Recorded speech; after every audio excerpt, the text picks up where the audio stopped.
Assalamualaikum warahmatullahi wabarakatuh. Gimana kabarnya anak-anakku yang saya cintai, yang saya banggakan? Semua sehat ya? Kita semua berharap begitu, dalam keadaan sehat walafiat di tengah wabah di seluruh dunia ini. Anak-anak dan keluarga diberikan kesehatan dan perlindungan selalu ya. Ya anak, mari pada pertemuan hari ini, pertemuan lewat pembelajaran lewat daring ini, kita awali dengan membaca suratul Fatihah. Al-Fatihah.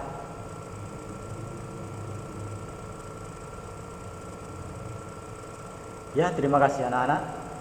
Semoga pada pertemuan hari ini diberikan kelancaran dan pada pembelajaran anak-anak bisa menyerap dari materi yang disampaikan, baik secara tayangan video maupun pada materi pendukung lainnya. Ya anak-anak, kita melanjutkan dari materi pada minggu-minggu yang lalu, yaitu bab 1 sudah dipelajari semua, yaitu dari latar belakang prakarya, kemudian pengertian prakarya. Selanjutnya adalah pengertian media bahan keras alami, kemudian bahan keras buatan ya. Di situ sudah banyak contoh-contoh yang sudah saya berikan. Jadi anak-anak, saya yakin kalian semua telah memahami ya. Kemudian anak-anak siap untuk berpraktek ya anak-anak. Kemudian juga tidak kalah pentingnya adalah saya sebelum praktek, jadi pada bab 1 memfokuskan pada wawasan, jadi pengertian latar belakang, kemudian wawasan ya. Wawasan tersebut bisa kalian lakukan ya pada tugas untuk membuat observasi produk kerajinan yang ada pada daerah setempat atau produk kerajinan pada daerah lainnya. Nah ini, jadi anak-anak, ini saya anggap penting karena saya yakin kalian sudah kelas 9, dulu waktu di kelas 8 sudah mempelajari prakarya, kemudian pada kelas 9 adalah kelas kelas pembelajaran yang termasuk tingkatan yang lebih tinggi. Jadi anak-anak, saya suruh berlatih untuk mencari wawasan di luar kelas atau di luar rumah, agar sistem pembelajaran prakarya ini bisa berkembang seluas-luasnya ya. Jadi wawasan kalian saya ajak untuk bereksplorasi, mengamati bagaimana seorang perajin itu membuat produk kerajinan. Jadi anak-anak kalau sudah tahu secara langsung bagaimana proses bahan mentah dikelola ya, pakai alatnya apa, kemudian bahannya apa, cara proses kerjanya bagaimana ya, kemudian sistem pengerjaannya bagaimana, sehingga karya tersebut menjadi bentuk barang jadi. Jadi di situ menyangkut banyak hal sekali, saya kira yang Anda ketahui ya. Setelah terjun langsung ke lapangan, melihat orang-orang yang memproduksi. Jadi suatu produk, ya, anak-anak bisa mengamati secara langsung, bisa bertanya pada pengrajinnya, kemudian bagaimana lingkungan tersebut, ya. Jadi lingkungan kerja atau tempat kerja tersebut mendukung untuk membuat suatu pekerjaan. Nah, sehingga barang jadi, ya, jadi suatu produk dalam bentuk jadi itu menjadi bagusnya itu bagaimana. Jadi mulai awal sampai akhir pekerjaan itu sehingga bentuk yang jadi, dan rata-rata para pengrajin tersebut sudah mempunyai pasar sendiri-sendiri. Jadi anak-anak di situ berlatih. Jadi secara tidak langsung anak-anak berlatih mengamati pengrajin, ya, mulai awal hingga akhir, sehingga menjadi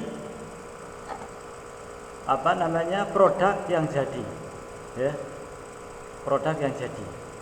Jadi produk jadi itu mau dikemanakan? Anak-anak mungkin sempat menyinggung ini dipasarkan di mana setelah barang ini jadi. Kemudian layak enggak barang ini dipasarkan. Nah itu. Jadi pentingnya observasi itu di situ anak-anak, ya. Jadi saya mengucapkan selamat, ya, dan super sekali bagi kalian yang sudah mengirim tugas observasi pada Pak Zuni, ya. Sungguh luar biasa hasilnya. Jadi saya melihat secara langsung baik itu sudah dalam bentuk print maupun dalam bentuk file, ya. Jadi sangat luar biasa. Saya menghargai sekali hasil kinerja kalian selama penugasan observasi tersebut, ya. Nah, kemudian anak-anak dari observasi tersebut, tujuan Pak Zumi adalah setelah anak-anak mengetahui semua dari proses pengerjaan secara langsung di lapangan, jadi anak-anak itu bisa menerapkan, ya, hasil observasinya baik pada wawasan pengetahuan maupun pada prakteknya. Jadi wawasannya sudah tahu, kemudian bagaimana cara pengerjaannya sudah tahu. Setelah itu barang jadi mau diapakan. Nah, setelah itu, ya, kalau barangnya bentuk kerajinan yang kecil bisa dikemas. Kemasannya, ya, semaksimal mungkin, ya. Ya itu pengemasannya bagaimana, kemudian cara pengirimannya gimana.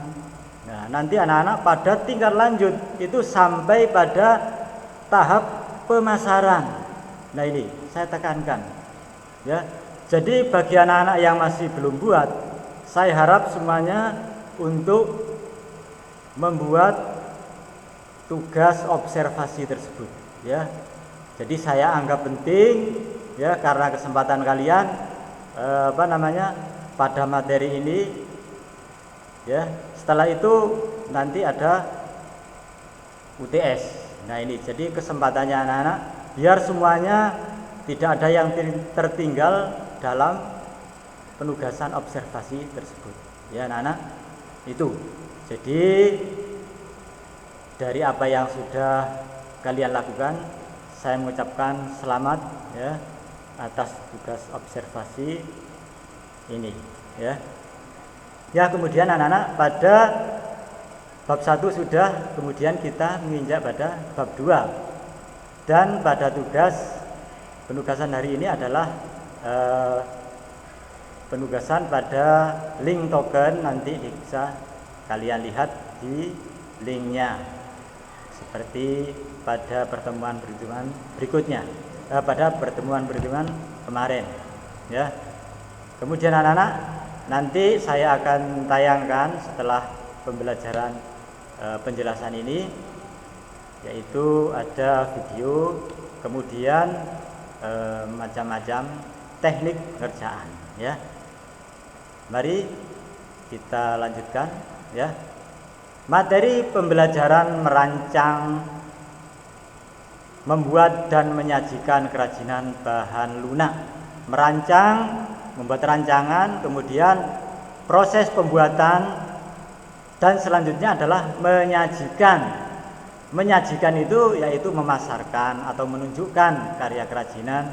Kemudian ini menyajikan kerajinan bahan keras. Kita lanjut. Nah, ini muncul bab 2-nya ya. Setelah itu kita lanjutkan. A, mengenai perancangan tadi. Perancangan kerajinan bahan keras. Perancangan produk kerajinan umumnya lebih menitik beratkan pada nilai-nilai keunikan, yakni unique coins, ya. Jadi keunikan. Bila seseorang membuat kerajinan itu harus mempunyai nilai tambah, yaitu unik. Unik itu apa?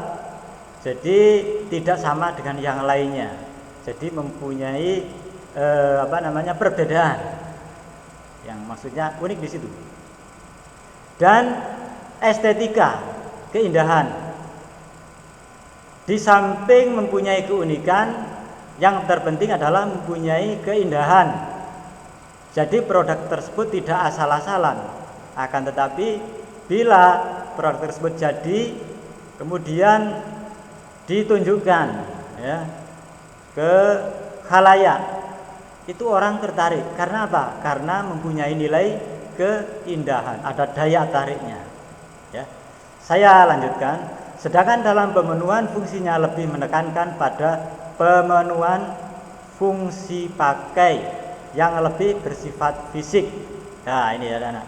Jadi setelah tadi ada unsur unik, keindahan, nah terus kemudian fungsinya, jadi bisa dipakai, ya. Mempunyai fungsi pakai yang bersifat fisik, misalnya fashion show, ya, pakaian bisa model-model sesuai dengan tren saat ini misalnya. Kemudian tas, produk tas, ya, itu bisa digunakan ya sesuai dengan fungsi pakai tersebut. Misalnya benda-benda pakai perhiasan, biasanya gelang, kalung, cincin dan lain-lain. Furniture ini ada hubungannya dengan peralatan rumah tangga, misalnya meja, kursi, ya. Kemudian figura, itu termasuk bunter. Dan sandang itu pakaian, ya. Saya lanjut, itu sudah jelas saya kira.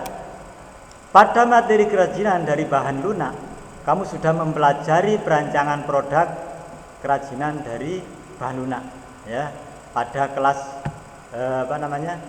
pada kelas 8. Kemudian diharapkan kamu dapat mengeksplorasi lebih jauh berbagai macam perancangan proses produksi kerajinan dari bahan keras yang ada di daerah kamu serta di wilayah Nusantara. Nah, ini anak-anak, ya, jadi anak-anak sejauh ini kalian sudah mempelajari kerajinan dari bahan lunak. Itu sebagai modal awal. Setelah sudah tahu, kalian mempelajari kerajinan dari bahan keras, ya. Jadi kemarin sudah dan saat ini mungkin sedang melakukan proses observasi. Nah, ini anak-anak, ya. Jadi itu bagaimana pembelajaran prakarya dari awal pertemuan hingga bab 2 ini, ya. Jadi anak-anak sudah mempelajari observasi, menggali, ya, pengetahuan dari kearifan lokal di daerah kalian masing-masing, dan ada yang mengobservasi kerajinan yang ada di daerah Bali. Nah, itu ya. Jadi itu sangat sangat dinamis sekali dalam penugasan ini. Saya lanjut.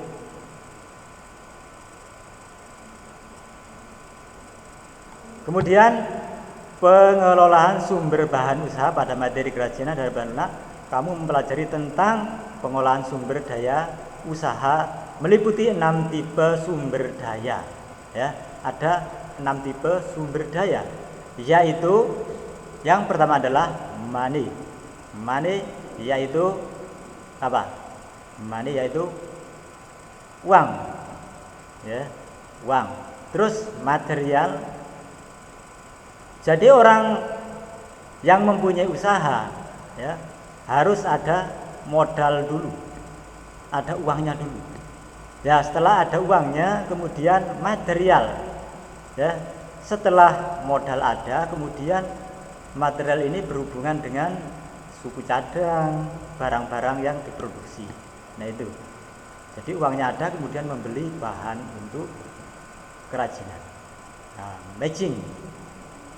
Nah, bagaimana matching ini? Matching ini adalah kecocokan. Matching. Jadi kecocokan antara bahan mesin. Ini maksudnya mesin anak-anak ya, bukan matching, mesin. Jadi setelah ada uang, ya, ada bahan, kemudian ada mesin, alatnya, bahan dan alatnya itu ada. Ya. Jadi mesin untuk produksi. Ya, jadi kemudian metode itu adalah caranya bagaimana. Jadi seseorang yang mau memproduksi segala sesuatu harus punya cara atau tekniknya bagaimana membuat produk, misalnya kerajinan tas dari bahan rotan. Kalau tidak tahu caranya tidak akan jadi, ya. Bisa jadi tapi tidak akan maksimal. Setelah itu yang terakhir adalah market. Ya. Setelah barang jadi harus tahu pasar. Pangsa pasarnya itu apa? Kalangan menengah ke atas atau kalangan menengah ke bawah? Atau hanya kalangan menengah? Nah, ini ya, yang harus diperhatikan. Nah, itu anak-anak ya. Ini sebagai pengetahuan kalian sudah kelas 9. Saya yakin anak-anak sudah pinter-pinter untuk menyerap dari tahapan materi ini, ya. Jadi ada money, uang, material, mesin, metode, market. Semuanya harus tercukupi atau terpenuhi. Kalau salah satu tidak terpenuhi, tidak akan jadi produk tersebut, ya. Jadi harus semua terpenuhi. Kemudian berdasarkan konsep 6 tipe sumber daya tersebut, kamu diharapkan dapat menganalisa atau menganalisis dengan buku referensi atau media informasi tentang pengelolaan sumber daya usaha pada produk kerajinan dari bahan keras yang ada di wilayah Nusantara. Nah, ya, saya kira sudah cukup jelas anak-anak dari materi tadi. Sekarang jadi anak-anak, setelah kalian observasi, wawasannya sudah tercukupi, pengetahuannya sudah, kemudian anak-anak tinggal praktek, ya, karena pengetahuannya sudah sudah cukup lah, ya. Nah, ini contoh yang nanti anak-anak bisa dibuat tugas praktek, ya. Tidak harus persis seperti ini, tapi setidak-tidaknya anak-anak tahu dulu, ya, tahu dulu bagaimana model-modelnya, produknya. Contoh kerajinan dari bambu. Nah, ini adalah gelas dari bambu. Jadi bahannya sangat mudah didapat, di lingkungan kalian ada.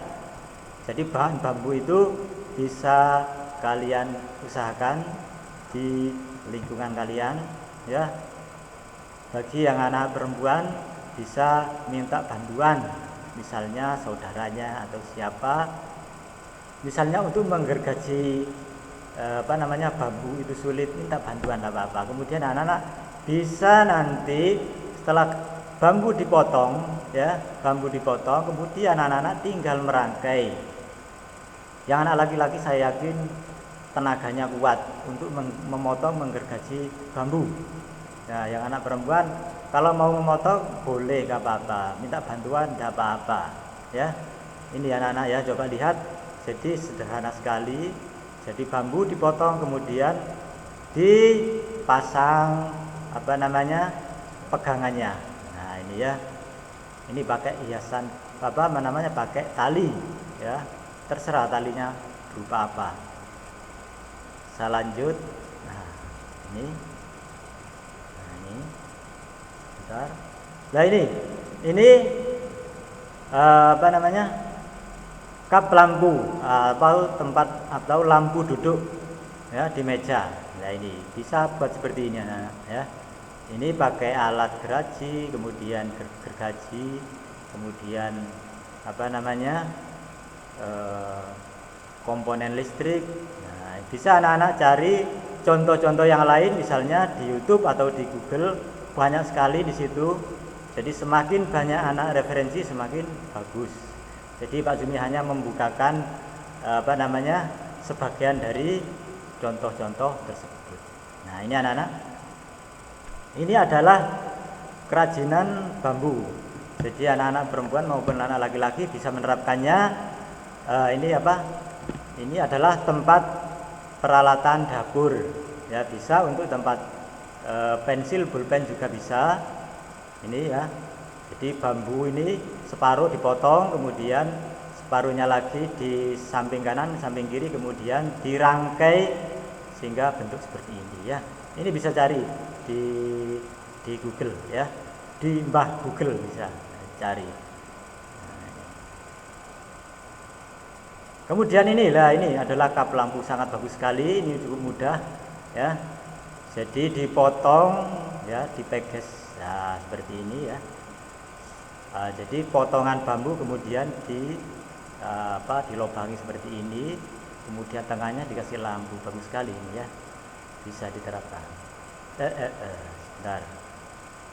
Nah itu tadi contoh kerajinan dari bambu. Sekarang contoh kerajinan dari tempurung kelapa ya, kelapa, tempurung kelapa, jangan keliru kepala nanti gak bagus ya. Ini ya, ini kerajinan dari tempurung kelapa. Fungsinya apa ini? Bisa macam-macam ya, dalam bentuk kambing ini maksudnya ya. Jadi tempurung kelapa dipotong separuh, kemudian dikasih tambahan kayu ya, bentuk kayu, ada kepala, ada kaki 4 ya. Terus kemudian dikasih hiasan rotan atau tali-tali bisa ya. Kemudian dilanjut. Nah ini sangat mudah sekali. Jadi anak-anak kalau ada yang merasa tidak mampu dan bisa, saya kira itu mengada-ada, karena sangatlah mudah untuk dibuat ya. Jadi batok kelapa itu dipotong separuh, kemudian ini namanya bawahnya dikasih kayu untuk kaki, terus bawahnya lagi untuk tataan supaya tidak roboh. Nah ini bisa pakai lem anak-anak ya, bisa pakai lem kastol atau lem G, bisa itu ya. Lanjut. Nah ini anak-anak, ini tantangan bagi anak-anak yang suka tantangan untuk membuat karya yang fenomenal, bisa membuat seperti ini ya. Jadi tempurung kelapanya besar, bahannya 1, kemudian yang kecil-kecil ini ada 3. Ini asbak. Wah, coba ini cari di Google ada ini ya, di Mbah Google ada di sini. Ya. Jadi anak-anak untuk menempel ini adalah pakai lem semua ya. Jangan pakai paku, enggak bisa nancep nanti. Lem semua, pakai lem. Lem G atau lem kastol atau lem kayu. Ya, tuh. Saya lanjut.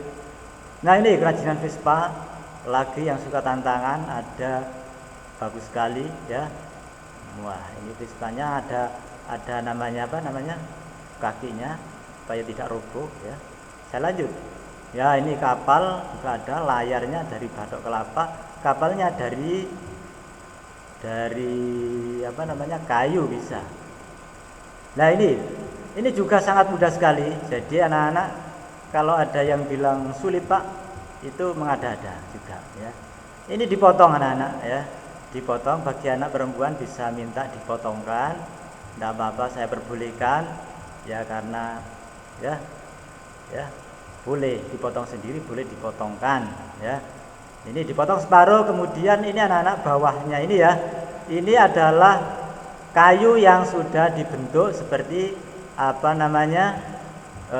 badan kura-kura, ada kakinya, ada kepalanya, kemudian ada ekornya. Nanti bisa cari di Mbah Google juga, atau anak-anak bisa mendesain sendiri ya.